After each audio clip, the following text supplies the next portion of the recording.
In Nigeria, we have the political class and the people, right?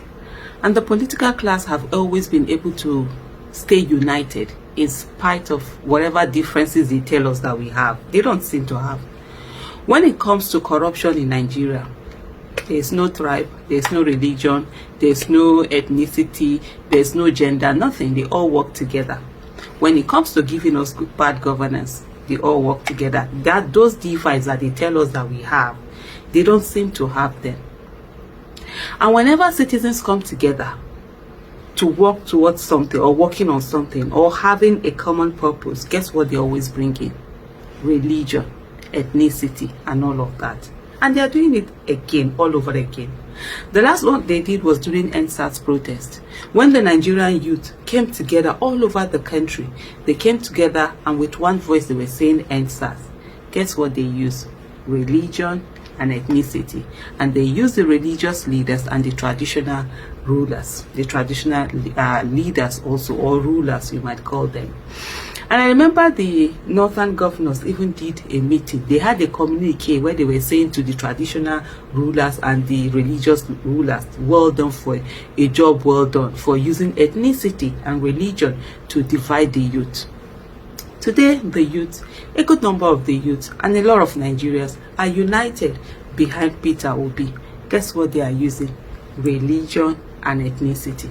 The same religion and ethnicity that they do not remember when they are giving you bad governance, when they are unleashing mayhem on you. They don't care. When they are doing their corruption, it doesn't divide them. All of a sudden, you're coming together, they are bringing it. And one of the things that they always use is to try to make people responsible for the violence that they unleash.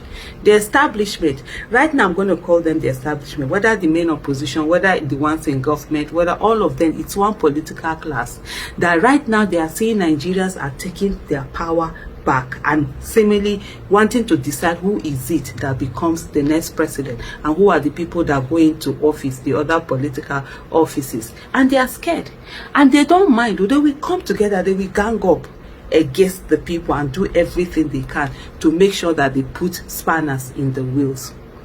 And what are they doing now? They are trying to make out that Peter Obi's supporters are sort of like violent. How? Where? When? That was the same thing they did during NSAS protest. Guess what they did? They kept saying, oh, the movement will be hijacked, the movement will be hijacked. And we kept saying to them, there's no hijacking of movement. See, we all saw the NSAS protesters, how they were very calm, how they were even protest, they will sweep the place, they will clean up. They did everything, you know, right, focus and all of that. Guess who brought in the talks? It was government. But police vehicles were used to transport dogs. We saw military vans being used to transport dogs. We saw their security vehicles, government vehicles were used to transport dogs to go and attack protesters and cause mayhem in the world. And what did they try to do? They were blaming the NSAS protesters. Now they are doing the same thing again with Peter Obi. And every time Peter Obi is coming out to apologize and caution his supporters and all of that, who decides who a supporter is? Is it because you just on your, either on your Twitter, either you wear t-shirt that says Peter Obi or on your Twitter handle? Is that it? You think they will not bring their mayhem? By making Peter Obi to become to become responsible for some of the things that maybe it is even, I won't be surprised it is they that are doing it. By doing that, they're making him responsible for something he is not the cause of. And when they will bring their violence, which they normally will do, they will not say it's him. They will put him on the defensive and he will go on to be defending. I saw Reno Mokri and Sega Link, Shegu Awosanya, you know, coming out to say, and many others coming out to say that, oh, he's responsible for his supporters. The same Shegu Awosanya, Sega Link, and the same Reno Mokri that have been as vile can be. I've been on Twitter space since 2014. 2014, after my 40th birthday, was when I decided I was going to focus on Nigeria's issue. And I came out making demands for bring back our girls. Guess what? I have been on the other side of facing the venom from the establishment. And I know what they can do. There's no kind of insult that they didn't give us. There's no kind of abuse, whatever. Whoever took responsibility for them.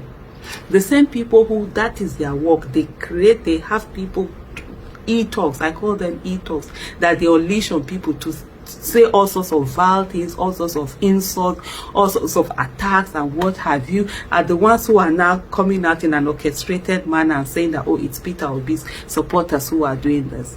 This government and the establishment, both as I call them the political class, the main opposition, the government, the establishment, they are all the same. And right now, they are scared of the people.